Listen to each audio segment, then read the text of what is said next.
ఇప్పుడు మనం వేదాంత నియమంలో 61వ శ్లోకం. ఈ శ్లోకం చూద్దాం. న జీవ బ్రహ్మణోర్భేద సత్తారూపేణ విద్యతే సత్తాభేదే నమానం స్యాత్ ఇది వేదాంత నియమ. ఏమంటున్నారు ఇందులో? సత్తా ఈ విషయంలో జీవాత్మకి పరమాత్మకి తేడా అనేది లేదు. ఈ రెండు ఒకటే. ఈ రెండింటి మధ్యన తేడా ఉన్నది అని చెప్పటానికి ప్రమాణము అనేది ఏది కూడా లేదు అని చెప్తున్నారు. అంటే జీవాత్మ పరమాత్మ రెండు ఒకటేనయ్యా, ఆ రెండింటి మధ్యన తేడా ఉన్నది అని చెప్పడానికి మనకి ప్రమాణం ఏం లేదు, రెండు ఒకటేను, ఇది చెప్తున్నమాట. ఇప్పుడు చూడండి, అసలు జీవాత్మ ఏమిటి, పరమాత్మ ఏమిటి? పరమాత్మ అంటే దాన్నే మనం బ్రహ్మము అని అన్నాం. ఈ చరాచర జగత్తంతా కూడా అదృశ్యమైనటువంటి అద్వితీయమైనటువంటి ఒక అపురూపమైన దివ్యమైనటువంటి శక్తితో, కాంతితో నడపబడుతూ ఉన్నది. దాన్నే చైతన్యము అని అంటారు. ఆ చైతన్యాన్నే మన జ్ఞానము అని అంటాం. అదే పరమాత్మ. దాని యొక్క శాస్త్రీయ నామమే బ్రహ్మము. ఆ బ్రహ్మాన్నే మనం పరమాత్మ అని, పరమేశ్వరి అని, పరమేశ్వరుడు అని, ఇలా అనేకమైనటువంటి పేర్లతో దాన్ని పిలుస్తూ ఉంటాం. ఇక్కడ మనం పరమాత్మ అంటే జ్ఞానము అని చెప్పాం కదా. ఇదేమిటి, ఇదేదో కొత్తగా ఉంది. పరమాత్మ అంటే జ్ఞానము అని చెప్పారు ఏమిటి? పరబ్రహ్మ స్వరూపము అంటే ఏమిటి అనుకుంటున్నారు? అది జ్ఞానరాశి, అంతకన్నా ఏం లేదు. జ్ఞానము యొక్క రాశి. ఆ పరమేశ్వర స్వరూపానికి తెలియనిది అనేది ఏది కూడా ఉండదు. అన్ని విషయాలు దానికి తెలిసే జరుగుతూ ఉంటాయి. అన్ని విషయాలు కూడా పరమాత్మకి తెలుసు. ఆ బ్రహ్మను గురించి చెప్పేటప్పుడు ఆ పరబ్రహ్మకి మొదలు లేదు, తుది లేదు, ఆది లేదు, అంతం లేదు. దానికి శరీరంలో అంగాలు లేవు. తెల్లగా విపరీతమైనటువంటి కాంతితో, ఆ తెలుపు అనేది మనం చెప్పే తెలుపు కాదు, మనం చూసేటువంటి తెలుపు కాదు. అది విపరీతమైనటువంటి కాంతితో వచ్చినటువంటి తెల్లదనం, విపరీతమైనటువంటి కాంతి. దానికి ఆద్యంతములు లేవు, ఏ రకమైనటువంటి అంగాలు కూడా లేవు. అది పరమాత్మ స్వరూపం. అంటే విపరీతమైనటువంటి జ్ఞానరాశి. ఈ లోకంలో ఉన్నటువంటి జ్ఞానం అంతా కూడా కలబోస్తే ఆ పరబ్రహ్మ స్వరూపంలాగా మనకు కనిపిస్తుంది. అయితే సృష్టి, దాన్నే మనం పరమాత్మ అని అంటూ ఉన్నాం, పరబ్రహ్మ అని అంటూ ఉన్నాం. సృష్టి ప్రారంభంలో అసలు ఈ పరమాత్మకు ఆకారం ఉన్నదా అని అంటే ఆకారం లేదు. ఎందుకనంటే మొత్తం వ్యాపించి ఉన్నది. దానికి ఒక రూపం లేదు, నామం లేదు. అటువంటి ఆ పరమాత్మ ప్రళయం జరిగిన తర్వాత చాలా కాలం అలాగే నిరాకారంగా ఉండిపోయింది. నిరాకారంగా ఉన్నటువంటి ఈ లోకాన్నంతా ఆవరించి ఉన్నటువంటి ఆ పరమాత్మ, ఆ పరబ్రహ్మ ప్రళయం జరిగిన కొంతకాలానికి మళ్ళీ సృష్టి చేయాలి అని అనుకున్నది. సరే, సృష్టి చేయటం ప్రారంభించింది. ముందుగా పరమాత్మ నుంచి అవ్యక్తం వచ్చింది, అవ్యక్తం నుంచి మహత్తత్వం, మహత్తత్వం నుంచి అహంకారం. ఇవే సత్వ రజస్తమో గుణాలు. అవ్యక్తము అంటే సత్వగుణం, మహత్తత్వము అంటే రజోగుణం,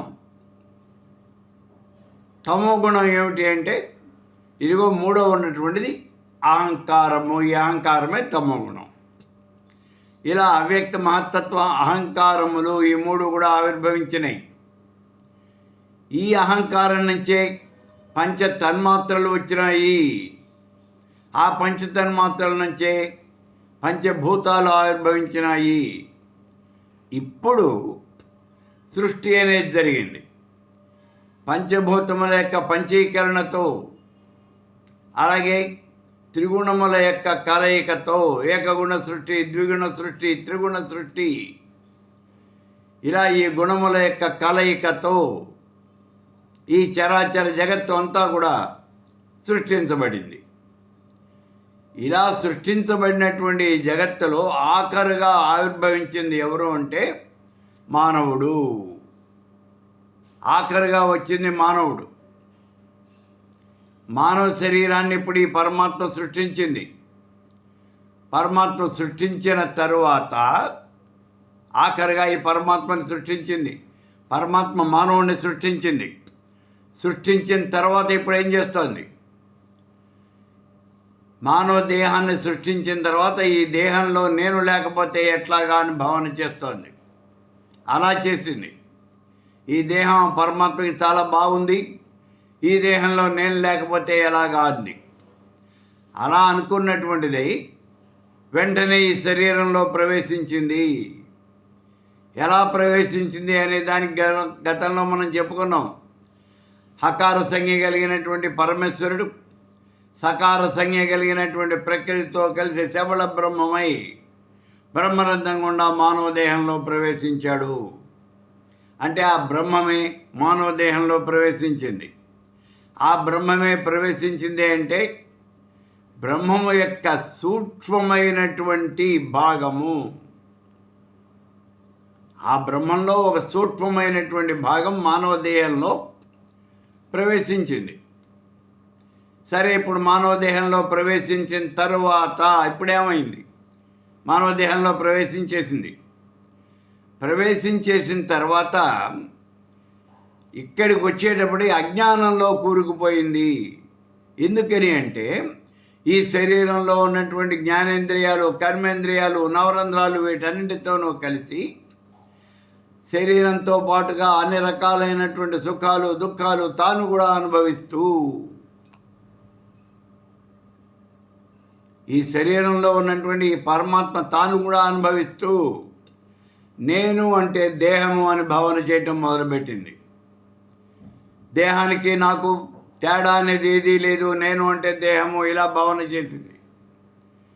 అలా భావన చేసినటువంటిది నేను అంటే ఈ దేహమేను అనే భావన చేసినటువంటిదే అజ్ఞానంలో పూర్తిగా కూరుకుపోయింది. ఎంతవరకు కూరుకుపోయింది అంటే తాను వచ్చినటువంటి దోవ కూడా మర్చిపోయింది. తాను వచ్చినటువంటి దోవ కూడా మర్చిపోయింది.